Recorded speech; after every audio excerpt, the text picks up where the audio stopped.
பிரதமர் மோடியின் வருகைக்கு எதிர்ப்பு தெரிவித்து காங்கிரஸ் கட்சியினர் கருப்பு கொடி ஏந்தி போராட்டம் நடத்தினர்.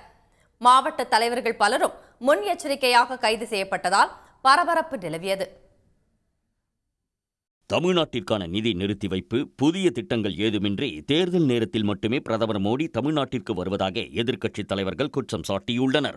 அந்த வகையில் நடப்பாண்டு தேர்தலையொட்டி தமிழ்நாடு வந்த பிரதமர் மோடிக்கு எதிராக சென்னையில் காங்கிரஸ் கட்சியினர் போராட்டம் நடத்தினர். சென்னை பெரியமேட்டில் காங்கிரஸ் கட்சியினர் திரண்டு மோடியின் வருகைக்கு எதிர்ப்பு தெரிவித்து கருப்பு கொடி மற்றும் கருப்பு பலூன்களை ஏந்தி ஆர்ப்பாட்டத்தில் ஈடுபட்டனர். அப்போது கோ பேக் மோடி எனவும் முழக்கமிட்டு எதிர்ப்பை பதிவு செய்தனர்.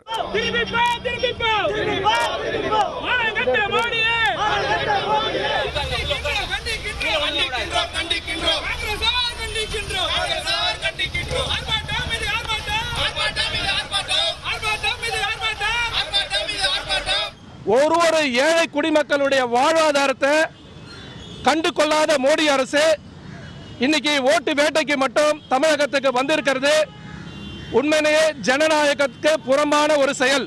சென்னை காட்டுப்பாக்கத்தில் காங்கிரஸ் கட்சியின் பட்டியலின பிரிவு தலைவர் ரஞ்சன்குமார் வீட்டு வாசலில் வைக்கப்பட்ட நிலையில் அவர் தமது வீட்டில் இருந்து மோடி வருகைக்கு எதிராக கருப்பு பலூன்களை பறக்கவிட்டு எதிர்ப்பு தெரிவித்தார். மேலும் தமிழ்நாட்டுக்கு எதிராக பிரதமர் மோடி செயல்படுவதாகவும் கண்டனம் தெரிவித்தார். அரசியலமைப்புக்கு எதிரான மோடி அரசு ஒழிங்க.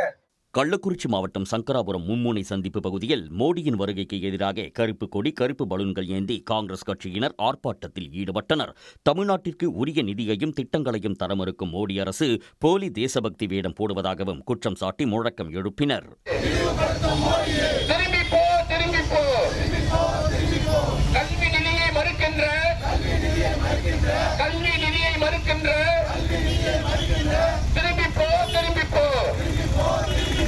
இதேபோல் ஈரோடு மாவட்டம் கோபிச்செட்டிப்பாளையத்தில் பிரதமர் மோடியின் வருகைக்கு எதிர்ப்பு தெரிவித்தும் 100 நாள் வேலை திட்டத்தில் காந்தியின் பெயரை நீக்கியதை கண்டித்தும் காங்கிரஸ் கட்சியினர் ஆர்ப்பாட்டத்தில் ஈடுபட்டனர்.